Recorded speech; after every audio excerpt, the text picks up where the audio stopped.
Pour les personnes qui me suivent depuis un petit moment, vous connaissez mon amour pour les jeux de chez From Software. Depuis maintenant une décennie, j'ai constamment besoin de challenge, j'ai constamment besoin de jouer à ce type de jeu.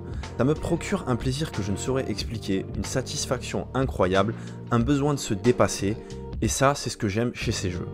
Forcément, je suis allé voir des côtés des Souls-like, que ce soit les Nioh dont je vous ai fait une vidéo, les Wo Long plus récemment, et bien évidemment Lies of P.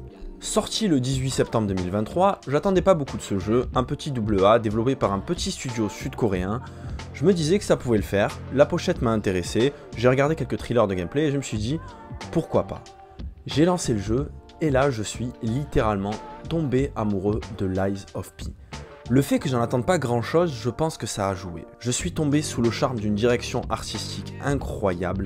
C'est beau, j'ai trouvé ça très joli. Les lumières, les endroits que vous allez parcourir, que ce soit les usines, que ce soit les ruelles, il y a une grosse inspiration époque victorienne, une inspiration steampunk. C'est beau, les costumes des personnages, l'hôtel, la VF est exceptionnelle. Il y a plein de petits détails dans ce jeu qui font que c'est plaisant. Les cheveux du personnage principal, ne serait-ce que le caractère design du personnage principal, pour ceux qui ne le savent pas, Lies of P s'inspire clairement de l'histoire de Pinocchio, c'est une espèce de réinterprétation, on va y suivre les grandes lignes, sa quête d'humanité, le mensonge, les trahisons, la manipulation, les gens qui vont essayer de manipuler Pinocchio, sa relation enfant-père avec Geppetto. Tout y est, mais de manière un peu plus adulte, de manière un peu plus hardcore. Et c'est ça qui est plaisant avec Pinocchio. Vous allez suivre une histoire que vous connaissez, mais qui est racontée d'une manière totalement différente.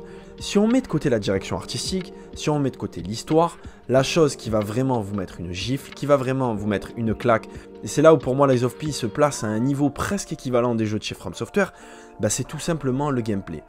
Le gameplay de Lies of P est exceptionnel. Vraiment, je me suis régalé. Il y a même des choses qui sont encore plus poussées que chez les jeux de chez From Software. Et oui, je suis sérieux. Les gens qui n'ont pas joué à ce jeu, foncez. Le nombre d'armes, le nombre de combinaisons d'armes que vous pouvez faire, parce que dans ce jeu, vous pouvez modifier la poignée de l'arme avec une autre lame. Vous pouvez donc mélanger des armes différentes. Ça va donner des combos incroyables, des armes avec des pouvoirs d'une autre, avec la vitesse qui a été modifiée d'une autre poignée. Vous pouvez associer une énorme lame, un énorme marteau avec la poignée d'une rapière, ce qui fera que votre marteau sera super rapide. Et ça crée un nombre de combinaisons folles. Il suffit d'aller voir du gameplay de joueurs, vous allez voir, personne ne joue de la même manière. En plus, avec ces armes-là, vous avez des capacités spéciales qui sont tout le temps différentes. Ça peut être une grosse attaque élémentaire selon l'arme, ça peut être un gros coup, un coup vers l'avant, une attaque de loin, etc. Et ça rend le gameplay de Lies of P extrêmement riche. Vous avez une multitude de manières de jouer, vous avez des contres un petit peu comme dans Sekiro. D'ailleurs, le contre est super important, il y a des boss ou des mid-boss que vous ne pouvez battre qu'avec le contre. Et la fenêtre de contre est super courte. Et vraiment, c'est galère d'apprendre le contre. Et ça, c'est un truc, moi, vous me connaissez, pour ceux qui me suivent, le défi, ça me donne envie. Le défi, plus c'est dur et plus j'ai envie de réussir. Et vraiment, j'ai trouvé très peu de défauts à ce jeu. Mis à part la caméra et le bestiaire qui est un petit peu limité, tout le reste, c'est parfait. Les boss, les musiques, l'ambiance de la ville de Krat, l'ambiance de l'hôtel, ce jeu m'a pris aux tripes. Et je trouve que c'est dommage, le jeu n'a pas la renommée, le jeu n'a pas la reconnaissance qu'il mérite. Vraiment, jouer à Lies of P, tous les gens qui ont apprécié les Souls ou les Souls-like, surtout un jeu comme Bloodborne, parce que, on va pas se mentir, Lies of P s'inspire énormément de Bloodborne. Mais il ne le copie pas. Pour moi, il s'inspire clairement en y apportant des nouveautés, en y apportant des nouvelles choses. Il suffit de voir les fioles. Un petit détail qui a été rajouté par rapport au jeu de chez From Software. Vous pouvez vous soigner avec des fioles un petit peu comme tous les Souls. Sauf que là, quand vous tapez l'ennemi, vous récupérez une fiole. Et en fait, ça va vous pousser à être un peu plus agressif. Ça va vous pousser à ne pas vous retrancher. Parce que généralement, dans les Souls, quand vous avez plus de potions, vous allez jouer un petit peu plus safe. Vous allez jouer un petit peu plus défense. Ah bah là, pas du tout. Vous allez foncer vers l'ennemi pour réessayer de récupérer justement une fiole. Ça, c'est des petites nouveautés, des petits rajouts qui font que Lies of P est unique. Lies of P a un truc particulier. L'ambiance, le gameplay, les graphismes et surtout la direction artistique. Ça rend ce jeu tout simplement extrêmement plaisant. On rajoute à ça des boss incroyables. S'il y a une autre qualité que je retiendrai du jeu forcément, c'est ces boss majestueux, ces boss qui sont difficiles, que ce soit le roi des marionnettes dans sa deuxième phase ou que ce soit bien évidemment la marionnette sans nom, le boss de fin, qui m'a fait galérer. J'ai passé plusieurs jours sur ce boss là, je l'ai trouvé incroyablement difficile.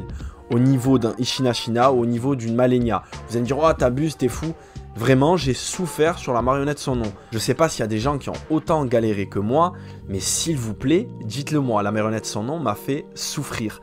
Vraiment, Lies of P, c'est un jeu que je retiens cette année. Ça a été un coup de cœur incroyable et je trouve dommage que le jeu n'a pas le succès qu'il mérite. Au lieu de se focaliser sur les gros AAA qui sortent, au lieu de vouloir chercher absolument à jouer aux gros titres dont tout le monde parle, cherchez ce genre de petites pépites. Il est beau, il est plaisant, il est agréable, il est dur parce que oui, pour moi aujourd'hui, la difficulté est une qualité pour ceux qui la recherchent. Je sais qu'il y en a qui vont me dire non mais ça sert à rien, il y a une difficulté artificielle. Non, je ne trouve absolument pas que la difficulté est artificielle. À partir du moment où vous vous occupez bien de votre personnage, que vous avez une arme qui vous correspond, que vous avez un tableau des compétences sur lequel vous avez bien réparti vos points, que vous avez bien utilisé les quartz. Les quartz en fait ça va être l'espèce d'arbre de compétences. Vous pouvez gagner en vie, en attaque, modifier votre attaque, votre défense, etc. Le jeu devient plaisant et il n'est pas difficile dans la mesure où il vous offre une multitude de possibilités pour progresser. C'est un bon jeu, exigeant, tout comme les Souls, mais un jeu que vous pouvez dominer, que vous pouvez maîtriser. Alors bien évidemment, le jeu a forcément quelques défauts, hein, je vais pas vous mentir, je l'ai dit tout à l'heure, la caméra, le bestiaire, le jeu fait un petit peu couloir, il est forcément moins libre que les Souls, c'est beaucoup moins open world, même si c'est pas forcément une critique, là c'est beaucoup plus restreint. Mais moi ça m'a pas plus dérangé que ça, vraiment le seul petit truc que j'ai trouvé c'est le bestiaire. J'ai trouvé qu'il y avait un nombre de monstres un petit peu limité, mais pour le coup les boss viennent absolument tout rattraper, les boss sont majestueux, les boss sont incroyables, et je me suis régalé à les affronter.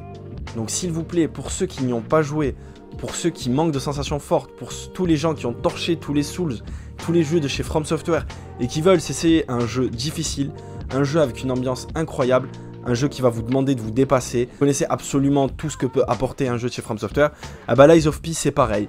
Je dirais pas que c'est mieux, je dirais pas que c'est moins bien, c'est un jeu qui a moins d'ambition, forcément moins de budget, mais moi honnêtement c'est un jeu qui vient se placer très haut dans mes expériences vidéoludiques.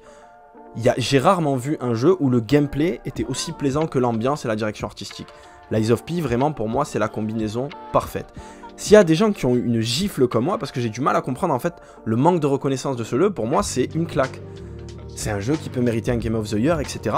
Vous allez me dire que j'abuse, mais pas du tout. Il y a des gros AAA qui font beaucoup moins bien que Lies of P. Donc, s'il vous plaît, ceux qui ont joué, ceux qui ont kiffé, ceux qui ont pris du plaisir comme moi, dites-le moi en commentaire, j'ai besoin de savoir si je suis le seul à avoir ressenti ça.